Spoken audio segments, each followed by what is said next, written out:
This is Robert Clotworthy, and you are listening to Oak Island Plus, a discussion of Oak Island and other mysteries from around the world. Here are your hosts, James McQuiston, Oak Island theorist and author, along with John Hamels, PhD and historical researcher. Get the whole story right here, brought to you by Rabbit Hole Investigations.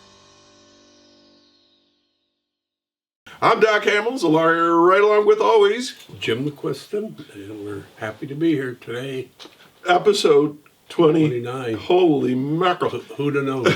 This is like, wow. Well, Jim, when I think back how much territory and how much research we've done in 29 episodes, and that was after we had done a lot of research and before you had done, I don't know how many books that you wrote and stuff. So today's sort of like a culmination, isn't it?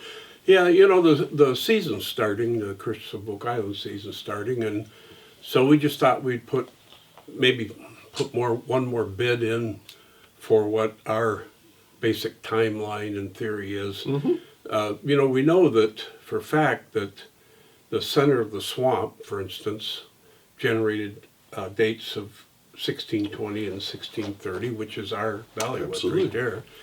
And other items on the island have done that too. And our philosophy has always been that an artifact can get moved. It could be planted. It could, who knows who dropped it. It could, valuable parts of it, could have deteriorated. So it's hard to get the full story from that. But when you look back at books like we do and documents and all that, nobody 400 years ago was faking these documents just to fool us today.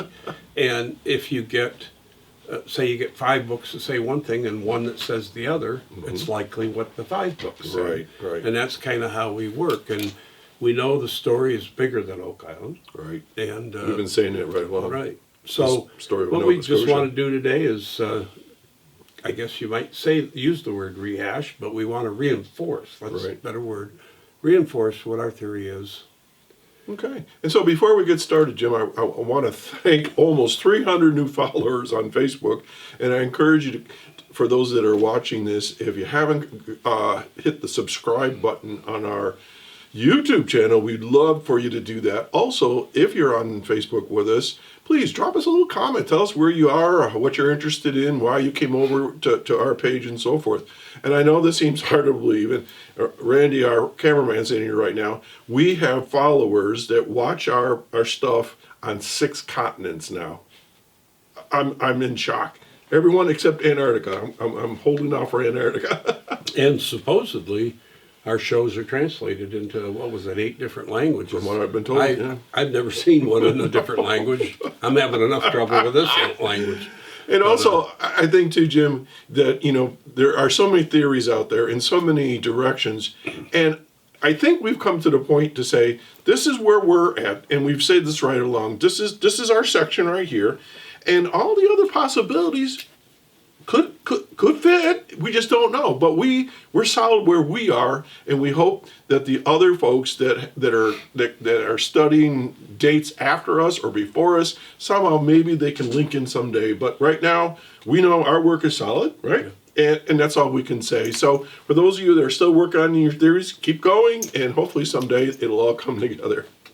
And I think in some respects it is. Some of the, like Jake Roberts' code breaking mentions a lot of our people. I think he emailed me once, said that the first code breaking he did mention the Knights Baronet of Nova Scotia. So that's out there. Anyway, we're looking forward to working with people. So one thing that I kind of we get these little epiphanies. You forget about this, and then all of a sudden, boom, something comes along, and I realized that regardless of what the Knights Baronet settlers left in the money pit, which I think it was just Keith treasure, they left the power of the whole Knights Baronet Scott settlement behind, because they never were able to come back until way later. They left in 1632, and the English didn't settle Halifax till 1749. Right. That's a big window of time. Yeah, so 100 years. And everything fell apart when they went back. Everybody had lost their money. the Civil War of England started. You know, everything just fell apart. So it's almost like it's not just a lost treasure, it's a lost power. Right. And of course, we know who took over. Yeah. The Knights of Malta took over for Right. a long time. So what we thought we'd do is, it's basically our multi-generational conspiracy of elites. Right. So we thought we'd just look at some of the factors of this, and this is another one of those. We got a lot of writing on A lot the of screen, you know, but people like that because they like to still frame, and read it themselves, so they're not just getting our interpretation. We want to be your historical reference library, Yep. right? And there's lots of stuff here. So where should we begin? Well, we'll call this the Scottish conspiracy. Okay. And so put this up on the screen. So, of course, conspiracy, you know, it's a secret plan by two or more people to manipulate conditions for their own benefit. Now, a lot of times it's a negative connotation, but it doesn't have to be. You could be conspiring to get a play done at the Playhouse or a carnival going or whatever. So, for centuries, mankind has been fascinated with the idea of powerful men working behind the scenes to control the direction of a country or society. A secret political clique, a faction within a larger group, often engaging in intrigue or plotting. In some contexts, this can be referred to as a secret society or a cabal. And sometimes, rightfully or unrightfully, the Freemasons are thrown in that loop. But we think it was something much bigger than that. Now, this is the part that I learned as we were working. France had its powerful gentleman called Cardinal Richelieu directing the Knights of Malta and wealthy merchant adventurers in the land they called Acadia. England had its own group of powerful nobles engaged in colonization of New England, highlighted by the founding of the Plymouth Colony. Now, these are all happening really at the same time. Yeah. In 1621, our man, Sir William Alexander, changed the rules in the area. He named Nova Scotia, which also included New Brunswick, Prince Edward Island, the Gaspa Peninsula, and Anticosti Island at the time. Some of the most illustrious clan chieftains and Scottish nobles formed, as you called it, a cabal financed and at least in part, as far as we know, by a treasure stolen from George Keith, who was the Marshal of Scotland. And you know, this was right in the time of the Reformation, where there was a lot of battles between the Catholics and the Protestants, and Protestant takeover of abbeys, and a ton of intrigue was going on. And I think a lot of these guys just wanted to get out of Dodge. Right. I don't want to get my head cut off for other things that are going on. Plus, there's money to be made. And I think this backdrop of this history is so important to Oak Island that people got to keep in mind. This wasn't just, hey, I'm going to drop this treasure and put it in the ground. There's this whole historical dialogue that's going on, and intrigue and arguments and, you know, conspiracies and things like that. So this is a big picture stuff that we're talking about today. So we'll put that slide back up there for a minute. So while Catholic France long had supported the Knights of Malta, in England, the last Grand Master of the Knights of Malta and the Temple, which would be the Knights Templar, was deposed in 1563. Now, Henry VIII had already broke from the Catholic Church and had dissolved all the English monasteries and took their money, basically. But in Scotland, the Catholics held out a little longer, and in 1563, again, Mary Queen of Scots, under pressure from the Protestant Parliament, accepted the final possessions and wealth of the Knights of Malta and the Temple, which is the Templars, in Scotland. Now, this was a big deal. And the person who turned it all over to her was the Grand Master of those two organizations, and his name was James Sandilands, the Grand Master. Jim, I think if you could take a moment and just explain that the Scots and the French were allies for many years. Is that? Yes, because they were on either side of England, and England had a propensity to attack them, try and take them over. And so the idea was if the English attacked the French, the Scots would come down from the north. If the English attacked the Scots, the French would come up from the south. And it happened a number of times to varying degrees. You've heard of the Scots Guard. Well, that's because the Scots were down there guarding the French king as part of this Auld Alliance. They called it Auld Alliance, old. And then there was a Scottish fort in Scotland that if you remember, they had to tear it down before they left. That was up there for quite a while to protect Mary Queen of Scots. So there was a lot of interaction between the Scots and the French. But by the time they went to Nova Scotia, Scotland had become part of England, and so they had to have an alliance, and their alliance is going to be with their main government, not with the other government. But not always, but they tried, So there's a lot of intrigue that goes on historically behind the scenes between Scotland and France that really was sort of the foundation to a lot of this, right? Okay. That we'll be talking about more as we go along. So with the end of these Catholic knighthoods, a vacuum was created, but it was soon filled with a secular knighthood known, as we are happy to tell you about, the Knights Baronet of Nova Scotia, which consisted of men directly connected to the submission of the Catholic orders, as well as clan chieftains, merchant, adventurers, and powerful noblemen, a cabal or conspiracy, if you will.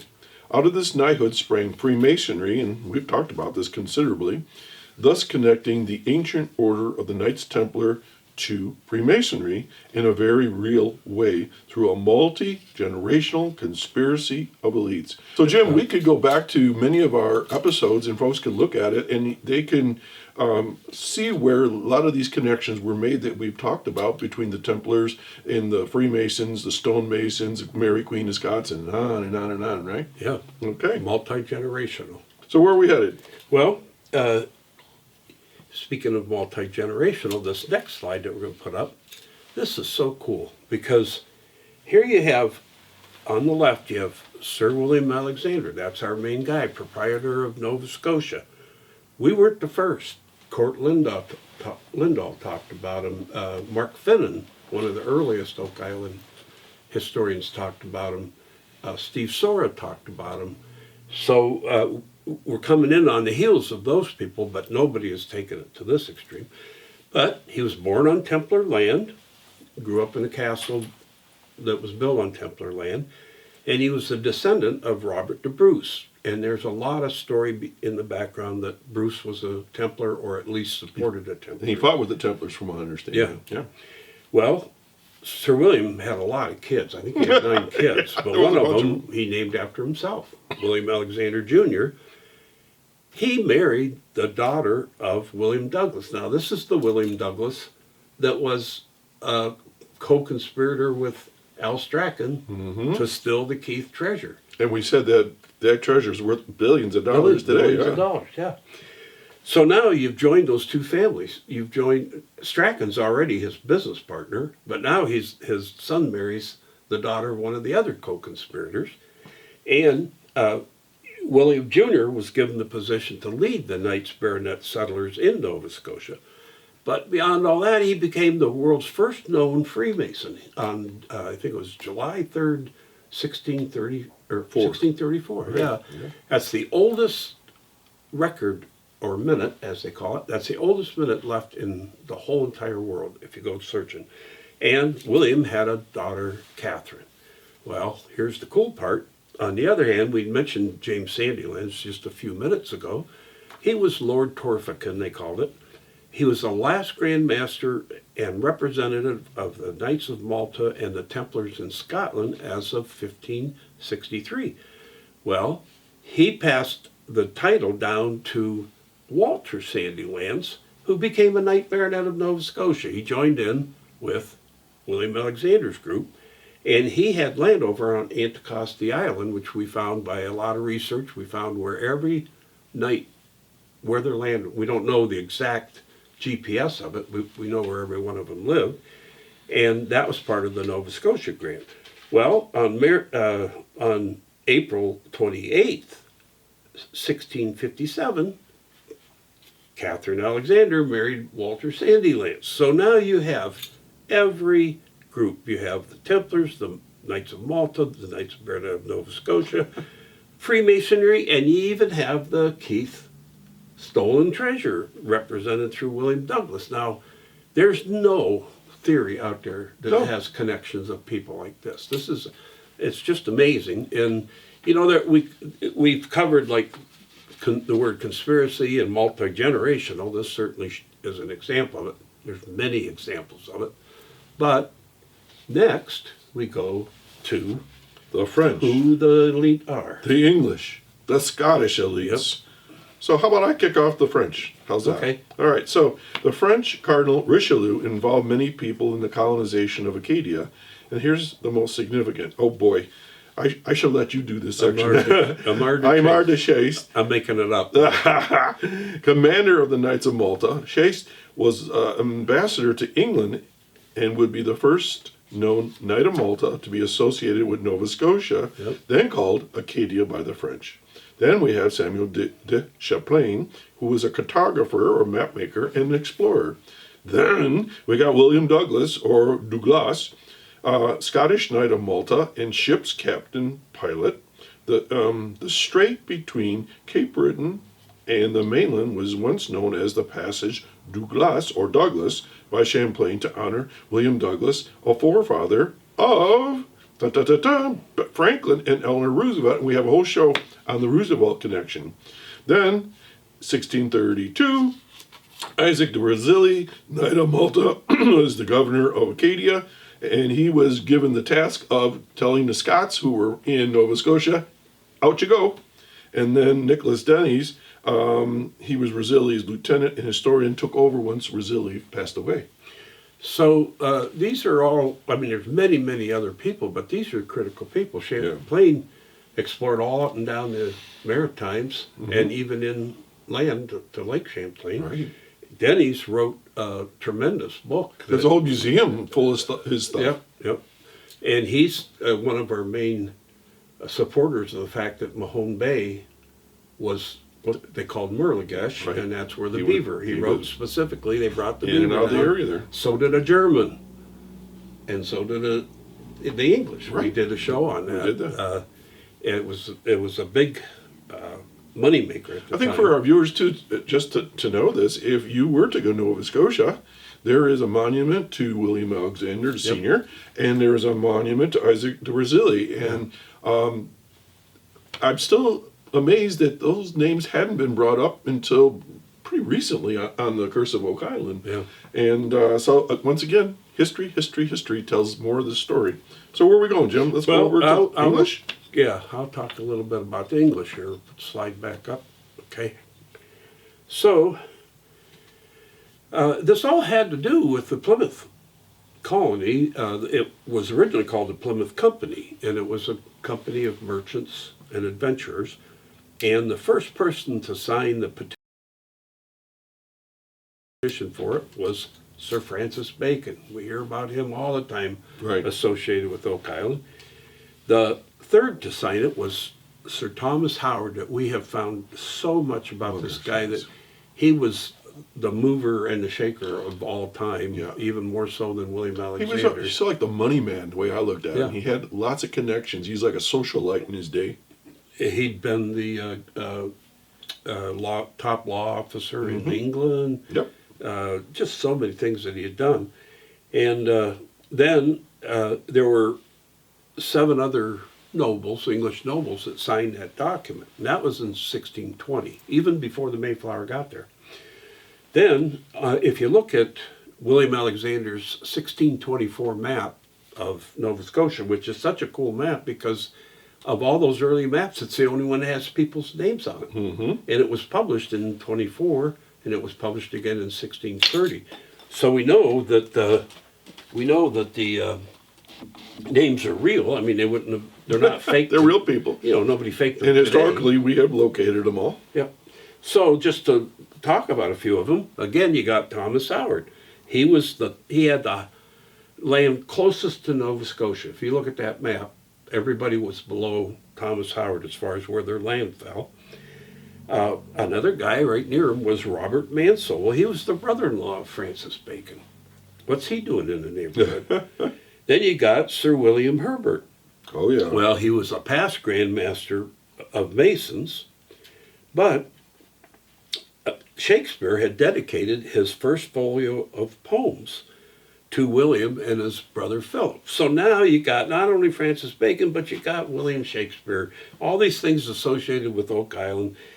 And the one that doesn't seem as memorable, but he was very important, was James Ramsay, because he helped create the Dalhousie dynasty. And that is the one that has pretty much ruled Scottish Freemasonry all the way down till today. The current guy. You can see all the names of the Ramsays. Yep, his mother is Janet Ramsay, and they call him Ramsay for a nickname. And but not only that, they founded Dalhousie University about an hour from Oak Island. And if you remember right, he's the one that commissioned William Ross to survey Oak Island in 1817, and he left the H.O. stone behind. So these guys that we're talking about, they're major, major, major players. I mean, beyond anything we could even believe today. For instance, William Alexander owned land all the way from Nova Scotia, actually claimed the tip of Newfoundland, all the way down to New York City. I mean, come on. So, the Scots were, in a sense, trying to do their own thing. Yeah. They wanted to create this knighthood that was based on Scotland and on New Scotland, and they called it the Knights Baronet. Now, what a lot of people, I hear the name Baronet, and I think of Pirouette, but these guys were above every knighthood in England, in the British Isles, every knighthood. They were right below a baron, above all knights, which didn't set well with the other knights. No, I couldn't imagine. But they had a lot of power, and most of them already had their own power because they were chiefs of clans, things like that, Or they held high positions already in the court of the king. So we're going to take a look again at that slide, and we're going to look at the Scottish elite. This is very interesting because about 122 Scotsmen became Knights Baronet of Nova Scotia, and below are some of those elite. And just for reference here, many of these folks, not all of them, but many of them had to pay an entry fee to be a Knight Baronet. Yep, they did. So who do we have here? We have Sir William Alexander, who actually created the Knights Baronet with King James, and then his son King Charles. Then you have his sons, Sir William Alexander Jr., the world's first Freemason, led the Knights Baronet settlers into Nova Scotia. So he actually came over on ships and started settling. He came back and forth a few times, actually. And I believe it's what we are strongly believing, that he created an area near New Ross where he had his established, I guess, residence and fortress and lookout and was settling the area. Then we have his brother, Anthony Alexander, who became the Master of Public Works. He was a second Freemason, and he led the Edinburgh Lodge No. 1 from 1634 to 1637. And then we have the scoundrel, we call him Sir Alexander Strachan. He's the third Freemason who stole the richest treasure in Scotland, helped finance Nova Scotia, was a witness on deed including the Mahone Bay in 1630, and took George Keith's wife after he died. That's why there's scoundrel part comes in. I'm seeing where they refer to him as shady. Then we have Sir Henry Alexander. He's the seventh Freemason, right? So, yeah. Led the Lodge No. 1 from 1637 to 1639. Then Sir Donald MacDonald, you'd say that, McCuiston. Thank you. Whose heir, Sir Ian, is the current Premier Knight Baronet. And that happens to be my family. Of course. Of course. And are you invited to Thanksgiving? Yeah, but they eat stag, not turkey. Sir Claude de la Tour. He was a French leader who once owned Mahone Bay, and his son, Sir Charles de la Tour, both were made Knights of Nova Scotia, and that's a story unto itself. Sir Walter Sandilands was the heir of the last Grand Master that we just talked about, who was the Grand Master of the Knights of Malta and the Temple in Scotland. Then we have Sir William Keith, Earl Marshal of Scotland, whose father, George, was robbed by L. Strachan in 1622. And then 90 out of 110 Grand Masters of the Grand Lodge of Scotland have been from Knights Baronet families. Now you might say, how do you know that? We created a spreadsheet that showed all the names of the families from whether they were Templars hundreds of years before that, then they were Knights Baronet, and then we followed all the way through their family line, seeing that they were actually Freemasons and Grand Masters and secretaries and treasurers and all that. And when he says spreadsheet, he means room dividers about 30 foot long with little stick-em notes on it, and 2 days of 2 long days of looking this guy up, looking that guy up, making a checkerboard pattern on it all. One thing I found recently, I don't think I even got a chance to tell you, but I found in a book that it said that George Keith was a partner of William Alexander, which tightens the even tighter. Now, I don't know, I'm scratching my head on that one. Yeah, I don't have a document that Right. says he was, but it said the Earl Marshal of Scotland, and the year they gave, it would have to be George, because he didn't die till 22, Right. and Alexander got it in 20, Right. 21. Interesting. So we don't really know. We got to follow. We got a million leads. You know what? I'll think about that one for a while. Yeah. Tonight while I'm watching TV, I'll be researching that. So where are we going, Jim? Well, so this next. The next slide is the Scottish conspiracy theory. Oh, yeah. Okay. Let's get that Scottish conspiracy theory up on the screen there, and we keep referring to the Scots because most of them were. There were a few Englishmen in there, and there was a few Frenchmen too. But in 1622, William Alexander sent a ship to explore his new land that he just was given, Nova Scotia. It failed, and it came back, and it cost him a lot of money because cost a lot to send the ship. You had to get the men, you had to get the supplies. They usually sent things like cattle, munitions, guns, whatever, figuring they were going to be there for a while. So that's when he came up with this, the Knights Baronet. That's when it started coming up. But later that year, Al Strachan, our buddy, robbed a massive Scottish treasure from the top law officer in Scotland, George Keith. Strachan, now, some people in that family say it Strawn. And I even read a little thing on Clan Strachan or Clan Strawn website about, is it this way, is it that way, But we like to say Strachan because it has a nice hard sound to it, Strachan. But he was eventually pardoned, and he became a partner with Alexander in the Nova Scotia adventure. And why I say that is because he agreed to finance a ship to go there. So he was going to spend the same amount of money that Alexander was spending. And he signed this deed, and we've proven that it was for Mahone Bay now, or it included Mahone Bay. And all the islands on the coast. It said specifically all the islands on the coast, so that would include Oak Island either way. And the 1630 deed granted to Claude and Charles de Tour, a father and a son, all the country, coasts, and islands following along the said coast near unto and beyond the port of Cape La Have, drawing forward 15 leagues, which would be 45 nautical miles, within the said lands and seas. And right off to the right there, you can see the transcription of that deed. And on it, you can read those same words. Well, later, Thomas Temple, who was actually a forefather of Franklin Roosevelt, would purchase this land from Charles de la Tour and eventually leave it to a Roosevelt's direct ancestor, John Nelson. So now you got the Roosevelts tied up with Thomas Temple, tied up with Charles de la Tour, tied up with William Alexander.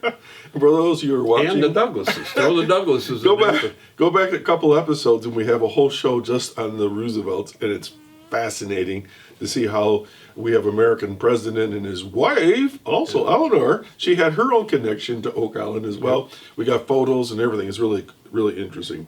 So in 1628, the Knights of Baronet began colonizing the province of Nova Scotia in direct opposition to French settlers who had been there as early as 1604 under the leadership of the Knights of Malta. I'm hard to chase again. Yeah, in the end, an unfavorable treaty in superior numbers forced all but a few Scots out of French Acadia, leaving behind the dreams and investments of some of the most elite men in Scotland. Several faced devastating financial ruin and loss of influence within their home country as well. The power they had hoped to amass in the New World and old as knights was buried for good, though they have tried to reclaim their legacy many times in vain.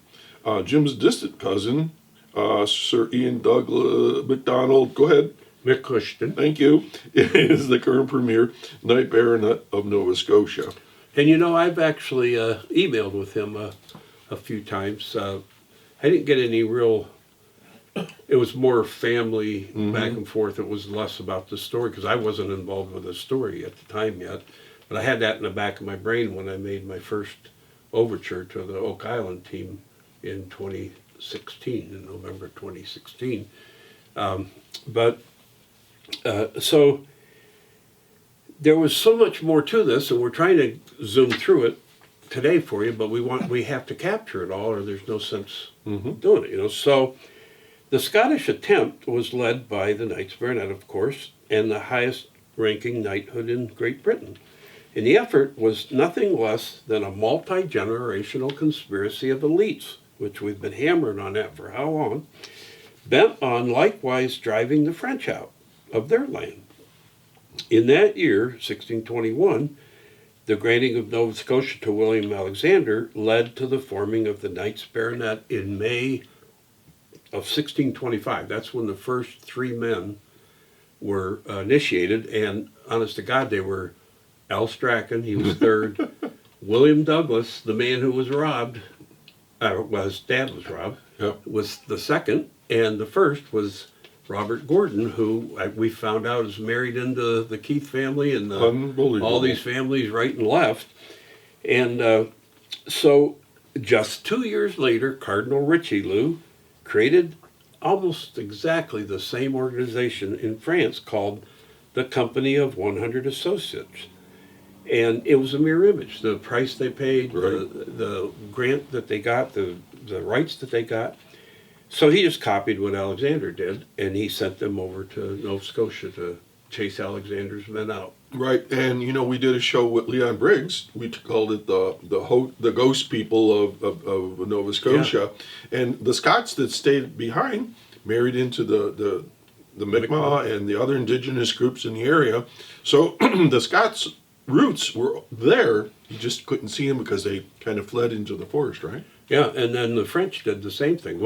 When they would get scooted out, they had a wife behind, so they made the option, I'm going to stay here in the New World with my wife, and he called them the Métis. The mixed blood. And it was a fairly powerful force, but it was, again, behind the scenes. And what was it, Nicole Gilhus, professor, explained to us that they were purposely buried in records because they did not want there to be, like they didn't exist. Neither side wanted there to be that kind of a peaceful coexistence. So you could have a Métis family that had French, Scotch, and Mi'kmaq all in the same family, all getting along. And the powers to be didn't want that to happen. And Leon really helped us out, and Nicole really helped us out. So the the abrupt ending of the Knights Baronet colony by the hands of the French Knights of Malta in the spring of 1632 forced the main body of the settlers into a cold and raging Atlantic. I can almost hear the waves crashing. And it's been Jim's belief since back in 2016, that's 9 years ago, that they lost a ship in Mahone Bay and took refuge on Oak Island. There they may have buried a cache of treasure, documents in a stone land claim marker written in the secret ciphers of Mary Queen of Scots, to be hopefully retrieved in the near future. Conditions didn't allow for return to Oak Island, For over a century, many of these displaced knights alternately became the first Freemasons in history, carrying the secret of Oak Island with them in fragmented legends and ancient symbology. I know it's an amazing story, but all the facts are out there, and we've explored this from every angle for hundreds of hours. Scott Walter, he talked a lot about the Freemasons and being connected back to the Oak Island story, and that they were keepers of legends and symbology and secrets as well. And you can see that on our channel as well. And of course, I've got 13 books written on Oak Island too. 13, and, you gonna write any more? Well, I swore that I wouldn't. And You've sworn a lot lately, but you keep changing your mind. I swore a lot because you swore, I think, at number 11 that you were going to stop. I swore because my computer went down that I write my books on, so I'm right in the middle of trying to get it fixed. I had my next book, number 14, half finished, so I'm going to go back and finish it somewhere. You're wearing those computers out, you know. I guess I did. Of course, I had it for 18 years, so I can't complain Don't much. complain. But so we did a show about the Strachan treasure. It might have been 19. I think it was show 19. But anyway, we're not going to read these next 3 slides, but we're just showing them as examples. These are all taken from that show. And these are our sources for the treasure. And the book on the left was the history of the Lodge of Edinburgh. Mm-hmm. That's where I first found out about it. And how I even found that was Cal Hancock, who was the Grand Historian of the Grand Lodge of Nova Scotia, wrote me. He was in partners with Doug Crow for a while in that Blockhouse Investigations website they had. And he said, you should look up these 2 books. Well, when I was looking for those 2 books, I found this book. Yeah. And I found the treasure, and I'm like, oh my God, this is the 3rd Knight Baronet, the 3rd Freemason, and this robber of this treasure. Well, then we found it in the actual criminal trial. It's a book called Ancient Criminal Trials in Scotland, and it reproduces the trials themselves. And it's the same thing. It was the same story that was in the Freemason. So when you say you found them, where are they? Well, what is so cool for investigators today, or historians, is that many organizations scan in old books. And again, they can't, the people weren't lying 400 years to fool us today. They're official records. And one of the places that does it is the Internet Archives. They're really good at it. Some universities do it. I got some from Rutgers University. But you just go on Google Books and you start looking for your guys. And when you start seeing some old books that are from the 15, 16, 1700s, those are the ones you want to zero in on, and most of them are searchable. So if I'm looking for L. Strachan, I just put in L. Strachan's name. Now, the names were spelled a variety of ways, right. So we've had to spell them, in different ways to try to find him in there somewhere. But we found so much about this guy, we could write a biography. So folks watching right now, they could go take these titles and they could go on the internet and find them for themselves, right? Yeah. So it's there. And so the Freemason version was in the book, The History of the Lodge of Edinburgh, and it talks all about the conspirators, and on the left-hand side is the actual, it's a photocopy, basically, of that book, the story about the treasure there. And then the third slide that we're not going to talk too much about, but this was in our earlier show, and you can zero right in and read the wording in this, and that was the actual court records, and on the left is the records for L. Strachan and his closer conspirators. For some reason, they tried James Keith, who was the later son of George Keith, right, separately. Yeah. We don't know why. But it actually talks about the fact that it states that his whole, see, that's kind of small there, folks. His whole movable goods to be a cheat and brought to His Majesty the King. That means that James Keith is one of the principal perpetrators of this, and all of his stuff was taken to the king. Yeah. And that's why we think the fix was in on all of this. The fix was in from King James and William Alexander all the way down to L. Strachan and the rest of them, because this guy was sitting on a ton of money. And the king needed money also. Oh, God. Everybody needed money. So you Wow. can explore those three slides on your own and really get in depth on them if you want to. We have already done that. But we wanted to take a look at what the Keith treasure really was, because you say it and people go, oh, well, what did it consist of? I mean, why was it such a big deal? So this next slide, we're just going to quickly go through what it was. And there's plenty of evidence that Strachan stole this massive treasure from Keith, who was the Earl Marshal or the top law officer in Scotland. The question comes in, where did the treasure come from? So here we go. The first listed item, and perhaps the most valuable, was a chest of Portugal ducats and other species of foreign gold to a value of 26,000 pounds. I don't know what that looks like. Two things to consider. The word pounds referred to worth, not weight. Also, there was no Portugal as such in 1622.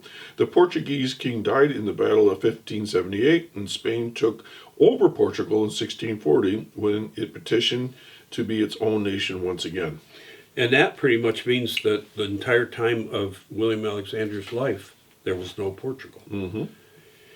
So we like to call it a Portugal ducat because it sounds nicer, but they literally called it the ducat, the Portugal ducat. It's my French background from Belgium. Yeah. God. And it may have been called different ways, who knows, but it was a different coin than just your regular copper coin or silver coin. It was meant for high-level trading.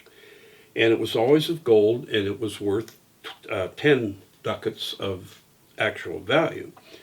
And thus the reference to the Portugal ducat or ducat simply meant gold ducats of a higher value. Plus there were other species of foreign coin in this trunk, in this treasure chest. In any case, it was worth a lot back then, and just this 26,000 British pounds of it, according to currency exchange websites, could be worth $8 million. Holy cow. Today, just for that one trunk. But that was like one of 20. 1619, King James I, for whatever reason, outlawed all foreign coinage in the British Isles, meaning George Keith either was holding his own illegal coinage or illegal coinage he confiscated from others. That's an interesting twist. Yeah, and along those lines, being the chief law enforcement officer, if somebody illegally had foreign coins, send George to get it, and George is going, well, two for the king, two for One for me. me. And he built up this big treasure. So soon, this caused a major lack of coins in Britain, and King James began demanding loans from his nobles. William Alexander complained that he could raise no money to restart his Nova Scotia adventure after the failed 1622 bid. And George Keith could not remain inconspicuous with all the wealth he had, and many of the co-conspirators that robbed him were related to him and to each other. Yes, they were. Nephews and sons, two sons, his own wife. So those involved in the court case were further related to the king and to William Alexander, and many later became Knights Baronet. Very fishy, if you ask me. Yes. There are two potential sources for the Keith treasure that might be linked to the legacy of the Knights Templars' wealth. The Abbey of Aboyne, a former Templar abbey, and the Abbey of Deer. And you know what prompted me to look further into this was that I was talking to Doug Kroll one day, and I was mentioning about this Abbey of Aboyne, and because it used to be a former Templar stronghold.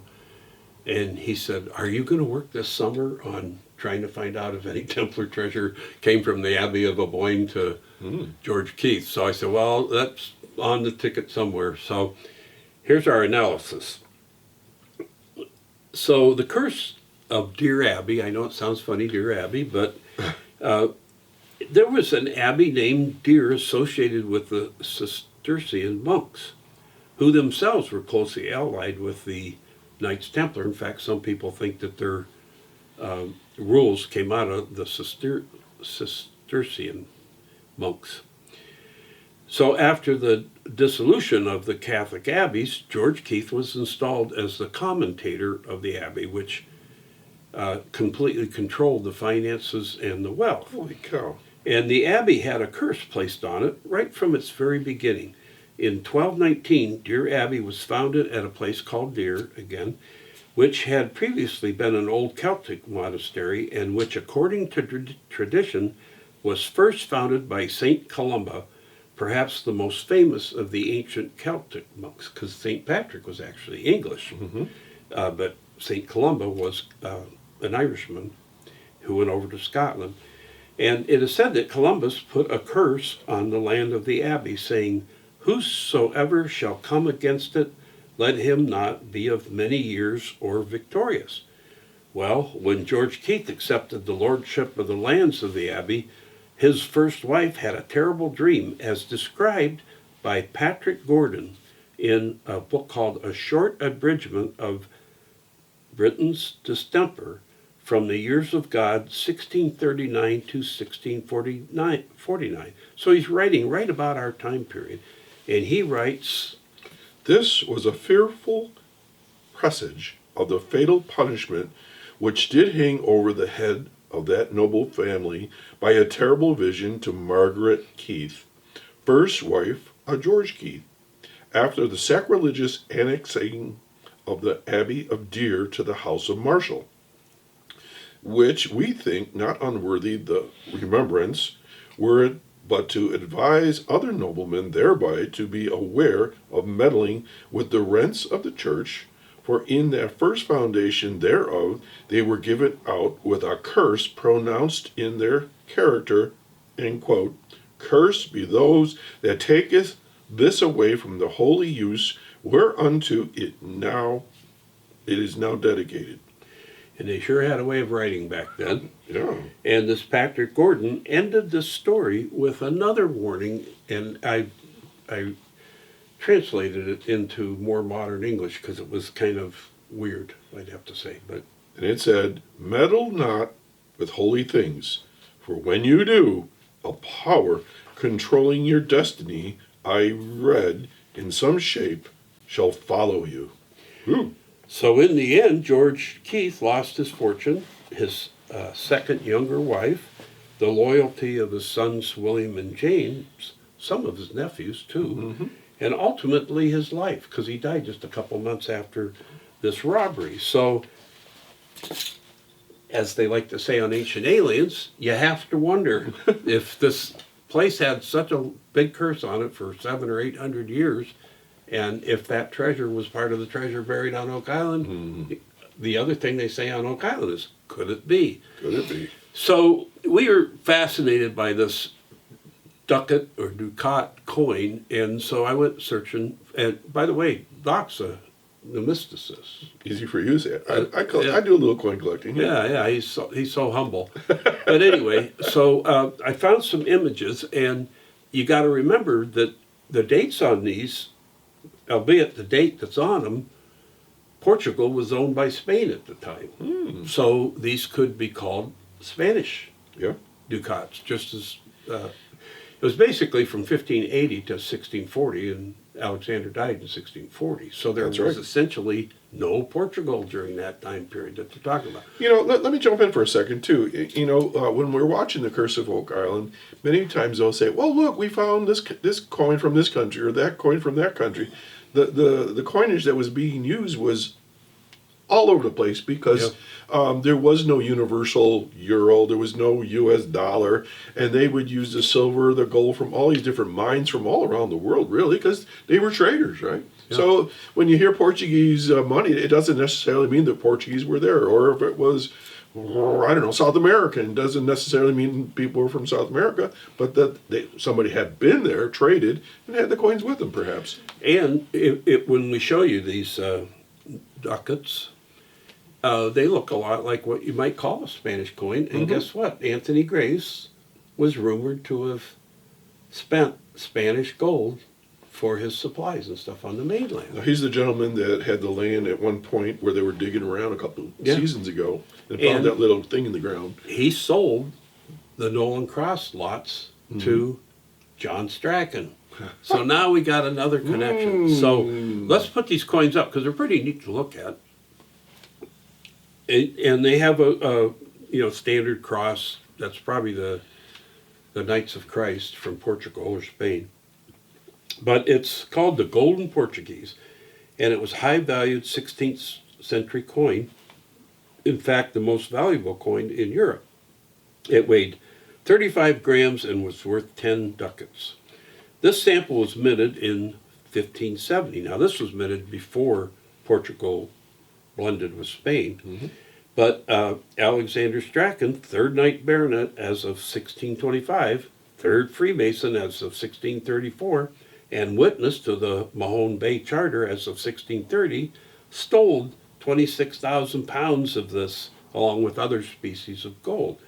So the so-called Portuguese ducats were minted in many different countries. That's what I found was interesting, including Spain.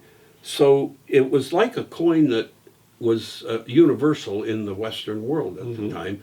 And its symbology was that it was worth a lot, and it was for high-level trading. It wasn't like a copper penny or Not a everyday silver use. dollar or something. The second slide, this is another example, but they look quite similar. This was minted in Holland, of all places. It still has it's Latin around the side, so is the other one. And foreign coins that were outlawed, as you said earlier, in 1619, ultimately this caused both King James and William Alexander trouble raising funds. He actually wrote a letter to somebody saying, "I can lift no money here, the Scottish factors not having any." George Keith, as a top lawman, likely had a lot of them because he was the one that was confiscating the illegal coins. And he had 26,000 ducats and other foreign coins, and that was just part of his treasure. So that gives you an idea of what the coins themselves look like. Pretty neat coins, and it gives you an idea of what the value of all this was. Working with currency calculators from the past, I came up with about 3 billion, and another guy that studied this on his own came up with 3 to 4 billion for what all this is worth. Now it's a little bit difficult because you're looking at the cost of labor, you're looking at the cost of buying power, investment power, etc. But I mean, even if it was 1 billion, or even if it was $500 million, That's it's a lot of money. So we actually have these photos of the kind of coins that he had in his treasure box, which is pretty neat. So there was a massive treasure, as we know, stolen in October of 1622 from George Keith. He was the Earl Marshal of Scotland, worth billions in today's money. What was the Earl Marshal? What was his job? Well, he was a top law enforcement officer in Scotland, and at about the same time, Thomas Howard was the Earl Marshal of England, the top law enforcement officer there. You got to wonder, they probably communicated with each other. If there's an terrible outlaw out there, they're both looking for him in their own countries or whatever. And so he had amassed this incredible fortune, which is in those lists of the court case and all that.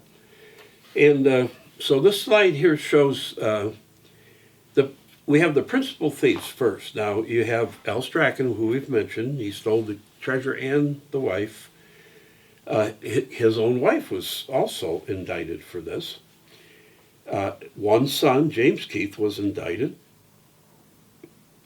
William Douglas, forefather of both Franklin and Eleanor Roosevelt, and he was one of the co-conspirators. He was one of the co-conspirators in the robbery. In fact, it was his daughter that married William Alexander Jr. You know, if we look down the next column, it talks about the king, the privy council, prosecutors, and the defense and cautioners. Jim, let's go through those terms. We know what the king is. Who's the privy council? Well, it was like the president's cabinet. Okay. It was the elites and the nobles that would advise the king. And it was somewhat more informal. He would call them when he needed them. But William Alexander was on it. They eventually put Al Strachan on it, and there was a lot of people complained about it. There's a story about they said you can't put a man like that on our, and we don't mean to bust on Al because he might actually been a hero in all this, you know. Maybe. But he was a scoundrel. So then we have prosecutors and defense lawyers just like today. And what's a cautioner? A cautioner, from what I can tell, it was kind of like a bail bondsman. Like he would say, if, for instance, if Al Strachan doesn't show up, I'll show up at his place or I'll pay his fine or whatever. Okay. So what happened in this whole court proceeding then? I'll let you go right down the line because I know you're familiar with these guys. Well, they were indicted for a few years, and the trial kept getting put off and put off and put off until January of 1625, and King James pardoned Strachan and Mrs. Keith. But oddly, he didn't pardon James, and I think it may have been because he wanted all his goods and possessions, as that Somebody was trial going to be the fall guy James there. said. Huh? Yeah, the fall guy. And the Privy Council actually oversaw the trial, and it was led to a large degree by William Alexander. Wow, this is getting deeper. It gets even crazier. Judge George Erskine, who oversaw the trial, was the second cousin of William Alexander's wife. No conflict of interest here whatsoever. No. None. Holy cow. No, I'll give you $10 and you get my fine removed. Oh my gosh. And amongst the people that were involved, there was a man named Oliphant, who was a prosecutor. Stewart was on the defense. Hope was on the defense. Now, Hope was Sir Thomas Hope. He was a knight baronet, but he's also forefather to Joan Hope that owned the New Ross Foundation. Livingston, who was the cautioner, and he was a forefather to Eleanor Roosevelt, just to Eleanor Roosevelt. And Barclay, who was a cautioner, and all of those became knights baronet. You know, while you were reading their names, I didn't get to where it says all later became knights baronet. I thought to myself, I know every one of those names. Yeah. Every one of those names. We studied how their we know. families and on the spreadsheet. So, You know, and when you're doing this, you don't realize everything right away. You're reading the trial. yeah. Oh, this is cool, this is cool, this is cool, and all these names, and oh, wait a minute, like you said, haven't I heard that name before? And then you're going back to our master list of knights baronet, and son of a gun, he was a knight baronet. So now let's do the Nova Scotia link as knights baronet and leaders. So we know there was William Alexander who became the proprietor of Nova Scotia in 1621. And there's a particular show that we did, I think it's Oak Island on Canvas, and it shows the king giving Alexander the paperwork, I call it, that says, yeah, you now own Nova Scotia. And then we have Al Strachan, who became a knight baronet in the Third Freemason in this connection, and a whole lot of other men connected to the trial became knights baronet, as we just noted. William Keith, the son of the heir to George, was also a knight baronet. He was one of the first three. And, you know, going back to that painting for a minute, that's been so revealing. But we have a little revelation to make next month about it. We're kind of still working on it, but there literally is a treasure chest locked on that painting that's in a very prominent position, but we had no idea what it was. And I actually have a gentleman named Mark Abbott who is going to London to speak with the top dog, I guess you'd call it, of all coats of arms. He works with the king. And they're going to explore why that was on Alexander's coat of arms. So you'll see that next month. We're going to show you the item, and whatever we find out between now and then, we'll let you know. Okay, so Jim, Oak Island, so what? What does this all have to do with Oak Island? Well, John Strachan, directly from the L. Strachan family, owned the Nolan Cross lots. He bought them from Anthony Graves, who was buying things with gold Spanish coins. And he owned them from 1841 through 1857. Well, by my second book, I had surmised that the Scots had wrecked a ship in Mahone Bay and took shelter on Oak Island. And guess what? I found out later that a shipwreck does exist within sight of Oak Island. The guy that dove on it talked to me. Rick Lagina set it up for a 2-hour meeting. He talked to me, Then I emailed back and forth with him a few times, and he told me they had silverware on it. He brought up some silverware. This was back in the days before you could do that. This was, or when you could do Right, that. it was still legal. In the 1970s. And it had a stag on the handle of the silverware, and the stag has been the symbol of the Strachan family since 1309. They actually have a mold for their wax seals from 1309 Perfect. to prove that. So again, it ties it together. And then a relative of the son-in-law of William Alexander also owned land. That was John Monroe that owned land on Oak Island, and he was of the family of Robert Monroe, who was William Alexander's son-in-law. And then Hector McLean, who was the uncle of John Smith, one of the original diggers of the Money Pit, he was almost certainly the seventh in line of the McLean Knights Baronet of Nova Scotia, because that person was absolutely in Mahone Bay in 1784, and the Hector McLean that bought that land bought it in 1784, right in the bay where the other Hector McLean was, so it defies logic that it wouldn't be the exact same man. Holy cow. I know, it's crazy. So, that kind of brings us to the whole summation, doesn't it? Yeah, this is what we're here for today. We're going to just break down the story as best we can. We know it's complicated.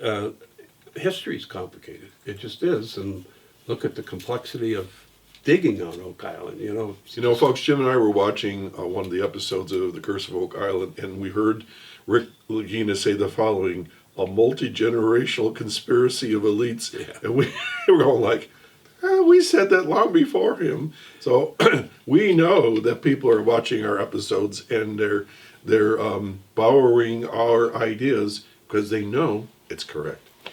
And, for a long time it was a one-way street of trying, giving them information. They would ask a question, I'd give them a bunch of information. I might not get feedback, or I might get a few more questions, but you never got that ultimate, this may, whatever. You never got that out of it. But more and more, on and off through the they've asked me to look up this, can you look up that? Who is that guy? That kind of a thing. And I think that's where the answer is, in sharing what we already know, and we're going to talk about that next time. Right. Well, you're the go-to guy, and we're the go-to team. So this is our last slide. I'm sure you'll be pleased with that. But again, read them in depth, and you'll learn a lot. So it's the multi-generational conspiracy of elites, and our target date for the Oak Island mystery to begin is April through August of 1632, as the Knights Baronet settlers were forced out of Port Royal, and Gilbert Hedden, who owned the island and was one of the most, he recorded his searching much deeper than most people. He gave the dates of 1630, 1635 through 45, and 1640 in various letters that he wrote to FDR or others. And he based part of this on the drift of magnetic north compared to geographic north. And the last year that these two norths were in sync was none other than 1632. It's just crazy when this stuff pops up. So Nolan's Cross lays just short of a significant 45th parallel. And it was significant for two reasons that matter. One is that it was the center of between the equator and the North Pole, so it was considered to be the ideal place to live. It also was the best beaver trapping, because above it, very far above it, there weren't as many trees, and the lakes froze quicker, and the beavers could just not populate. Below it, very far below it, you would get thin beaver felt that's underneath the Sorry, yeah, right. And it was useless for trying to make top hats and things out of. So that was the sweet spot right in that area. It was. And Nova Scotia overall extends from 43 up to 47. Mm-hmm. So it just straddles this perfect place. And so this could lead to a revelation that Nolan's Cross was a marking just below the 45th parallel. But that's for another day. But Hedden's assessment of the diggings around the Money Pit and the constructions agrees with that of other Oak Island researchers, Les McPhee and Graham Harris. Now, Harris has passed away, but I've spoken directly with Les McPhee, and all three of these guys were engineers, and they say that what works can actually be proven to have been accomplished there could have been done with a small group of maybe 50 guys and in one summer season. So that would fit this theory perfectly. Well, we know that 50 rogue Scots stayed behind until September 1632, when Isaac Razilli came to chase them out. 42 of them were sent back to Britain. The rest joined their Mi'kmaq families to become the Métis in Nova Scotia. And the cool part is they sailed back from La Have, which is right around the corner from Oak Island. They didn't sail back from Port Royal, where they were captured. They sailed back from La Have. So that puts the last final Knights Baronet settlers of Nova Scotia within probably 30 miles of Oak Island. So there's evidence at the scene. Several artifacts support this theory, including 1610 Scottish ox shoe, a 1632 T-square, which they found in the swamp, right? Yep. A 1626 piece of axe-cut wood found at depth near the Money Pit, carbon dates from 1620 to 30 in the eye of the swamp, plus the 3 carbon dating records of Dan Blankenship and Fred Nolan, having a crossover range of 1620 to 1660. Scissors, about 400 years old, a piece of jewelry about 500 years old, and a whole lot of other stuff from the 17th century. And you know, this crossover range, that actually kind of got me started on trying to figure this out, because I found the first 3 carbon dating records that they actually cooperated, Fred and Dan, which was, I guess, rare from the stories, to send these out, probably because they were very expensive to do. But I just made a bar chart out of the 3 ranges of dates, because they give you a range of dates. And that's when it came out, 1620 to 1660. So if they had anything to do with each other, it could have only happened during that time period, and that's when all this history is happening. So to look back at the slide here, the abrupt ending of the Knights Baronet colony in 1632 forced the main body of settlers out into a cold and raging North Atlantic. And the gentleman that found the shipwreck confirmed that for me. He said he said they would be heading into hell if they tried to cross over. And it's been my belief since 2016 that they lost a ship in Mahone Bay and took refuge on Oak Island, possibly bearing some of Strachan's stolen treasure there, and maybe other things, the other belongings, valued belongings, things they didn't want to risk taking back on ships. The Scots had silver and gold with them. We know that absolutely for sure, because their order to leave Port Royal mentioned that they could take their silver and gold with them. And I'm kind of thinking that, not knowing if this was just a bump in a road, because they couldn't see into the future, maybe they hid this cache of treasures and documents and a stone land claim, the 90-foot stone, hopefully thinking that they were going to retrieve it in the near future. But conditions just didn't allow for a return to Oak Island for over a century. And many of these displaced knights, alternately, as we mentioned, became the first Freemasons in their history, their families leading the organization even today. And I believe they carried the secret of Oak Island with them in fragmented legends and even cryptology. You know, the story of these folks reminds me of the colony of Roanoke, where they had the colony. Smith had to go back to England, couldn't get back for 3 years. He comes back, the colony's gone, and they don't know where they are, and now they're finding little pieces. Yep. And it was really there, as far as we could tell. And so I'm finding this is really kind of similar, isn't it, in some respects? And you know, there were other ones that don't get mentioned, like there's one called the Popham colony, I believe in Maine, that lasted just a short time. That Gosnold fella came over in 1602, and he founded one on, is it not Currituck Island, but Cuttyhunk Island. And again, that one went away. So this wasn't uncommon for a little community to be founded, and within a year or so, they have to either split or they're all dead through scurvy or trouble with the natives. Right. So we have a little bit of additional evidence, and I'll get it started. I'll let you wrap it up. How's that sound? Sounds good. John Strachan, relative of Al Strachan, owned the Nolan Cross lots from 1841 to 1857. It was about this time that the Bank of Nova Scotia, or Scotia Bank, got its start with the Strachans as officers, financiers, and underwriters. Also, John Monroe was the same family as Robert Monroe, son-in-law of William Alexander. How about you take it from there? And Hector McLean, who was the 7th Knight Baronet of that line, served in Mahone Bay. We have his military records. And that was in 1784. And that was the same year that a man named Hector McLean purchased land on Oak Island. So it's awful coincidental that two men of the same name would be in the same bay. And so several maps and 5 distance records and texts that we discovered in French, English, and German. And we have to thank your friend Rudolph Kaspari for translating the German for us. They all point to Mahone Bay, where all this was taking place. And we found out in our Roosevelt show that Franklin and Eleanor Roosevelt were related to many of the Scots in this theory. Eleanor's Livingston forefather, this is wild, he was actually appointed the commissioner of the Knights Baronet colony in 1631.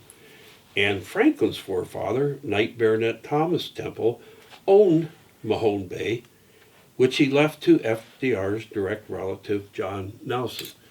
Now, you know what I've said in the past, that we do make some assumptions, but we're basing it on an awful lot of information, certainly more than what we can put in a show.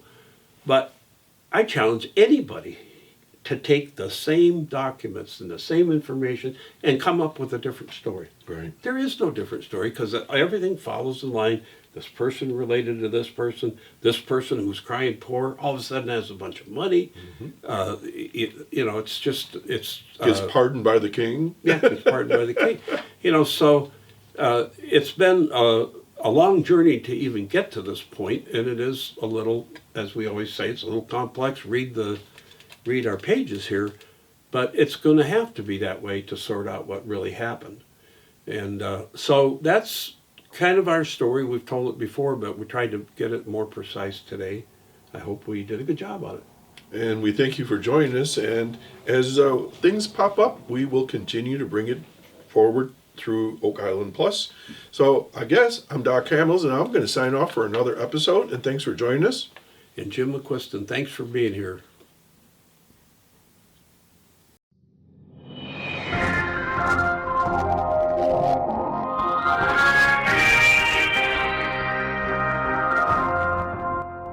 This is Robert Clotworthy, and you have been listening to Oak Island Plus, a discussion of Oak Island and other mysteries from around the world. Be sure to catch every episode.